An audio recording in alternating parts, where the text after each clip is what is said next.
Bonjour, mon nom c'est Orlando Arriagada, président et producteur du groupe Pimiento. Nous, on travaille dans un milieu qui est un peu très spécifique, je dirais, c'est le monde du cinéma et la télévision. C'est un milieu qui est très compétitif. Quand j'ai sorti de l'Université de Montréal, justement, en cinéma, j'avais aucune idée c'était quoi le monde des affaires. Je ne savais pas comment ça marchait, j'avais aucune idée c'est quoi les embûches que j'allais retrouver dans mon chemin.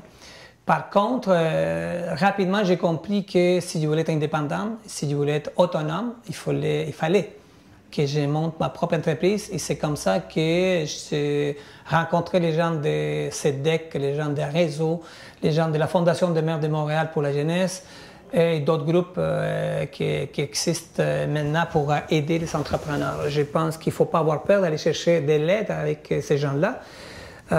Parce que moi, je ne comprenais pas, je ne savais même pas c'était quoi un plan d'affaires. Donc, quand on commence dans ces milieux-là, dans le milieu des affaires, c'est vraiment difficile d'avoir une vision d'ensemble et comprendre c'est chacun des tâches qu'il faut accomplir pour devenir un entrepreneur et pour diriger une entreprise. Donc, il ne faut pas avoir peur d'aller chercher de l'aide avec ces gens-là, parce que c'est des gens qui connaissent très bien ces affaires, ils connaissent très bien des gens, ils ont beaucoup vu. Ils ont beaucoup rencontré des gens qui commencent, donc je pense que c'est des gens qui vont nous donner une oreille attentive qui va être très important pour le développement de votre entreprise.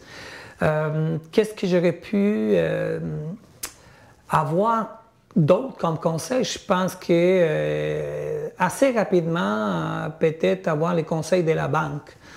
Les banques, c'est une institution qui est très fondamentale et importante dans le développement des affaires.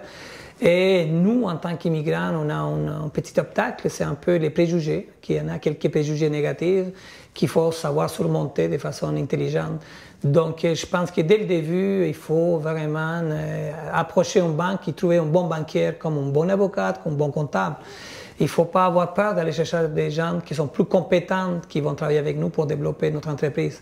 Et il ne faut pas avoir peur non plus de dire « je ne connais pas ça, je ne sais pas c'est quoi, pouvez-vous, s'il vous plaît, me l'expliquer ?» Quand j'ai commencé en affaires, j'avais aucune idée c'est quoi des prévisions financières, c'est quoi un cash flow, c'est quoi... Il y a des éléments que je ne comprenais pas, mais je pense que j'ai jamais eu peur de dire « je ne le connais pas, je ne sais pas c'est quoi » et les gens ils vont avoir le plaisir de vous expliquer et vous aider. Je pense qu'il ne faut pas avoir peur d'aller chercher de l'aide et vraiment s'intégrer assez rapidement au monde des affaires ici au Montréal, au Québec, comme les chambres de commerce et toutes les institutions qui sont là pour vous aider. Mon histoire, depuis 15 ans que je suis en affaires, je pense qu'on a réussi à créer un nom avec notre entreprise. On a un esprit d'équipe dans notre entreprise. C'est ça, c'est quelque chose qui est vraiment important pour moi et pour les gens qui travaillent avec moi. Comme dernière chose, c'est vraiment le chemin d'être un entrepreneur. C'est pas facile, mais il y a beaucoup de satisfaction de voir qu'une petite compagnie avec 2 employés, ça devient une compagnie de 4 employés, 15 employés qui vous créent de l'emploi. Vous êtes capable aussi de créer la richesse autour de vous. Et je parle juste de la richesse économique. Vous allez retrouver des gens qui vont s'épanouir, des gens qui vont faire des carrières, qui vont construire dans sa vie personnelle quelque chose d'important. Je pense que ça, c'est une tâche très importante d'entrepreneur, de tous les entrepreneurs. Et je vous souhaite bonne chance et ne lâchez pas.